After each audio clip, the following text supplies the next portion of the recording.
Hi friends, శ్రీవారి మెట్ల ఎంట్రన్స్లో ఉన్న స్వామివారి దర్శనం చేసుకుని మేము నడకైతే స్టార్ట్ చేసాము. ఆన్లైన్లో దర్శనం టికెట్స్ తీసుకోవాలనుకుంటే ప్రజెంట్ ఏం లేవు, ఆగస్ట్ నుంచి అయితే స్టార్ట్ అవుతాయి.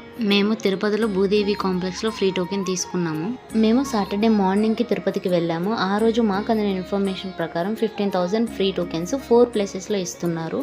అందులో ఒకటి శ్రీవారి మెట్లు, అక్కడ ఎర్లీ మార్నింగ్ 3కి 3,000 టోకెన్స్ ఇస్తున్నారు. రిమైనింగ్ 12,000 ఫ్రీ టోకెన్స్ 3 ప్లేసెస్లో ఇస్తున్నారు. అందులో ఒకటి రైల్వే స్టేషన్ దగ్గరలో ఉన్న విష్ణు నివాసం, రెండోది బస్ స్టాండ్ దగ్గరలో ఉన్న శ్రీనివాసం, మూడోది అలిపిరి పాదాల దగ్గర ఉన్న భూదేవి కాంప్లెక్స్. మేము భూదేవి కాంప్లెక్స్లో ఈవినింగ్ 4కి వెళ్ళి క్యూలో నుంచున్నాము. అప్పటికే చాలామంది జనాలు అక్కడ ఉన్నారు. మేము ఫ్రీ టోకెన్ తీసుకుని బయటకు వచ్చేసరికి 6:45 అయింది. దర్శనం వచ్చేసి సండే 8 PM ఇచ్చారు. శ్రీవారి మెట్ల నడక 9:30కి మేము స్టార్ట్ చేసాము. కొండపైకి రీచ్ అయ్యేసరికి 11:15 అయింది. Subscribe for more videos.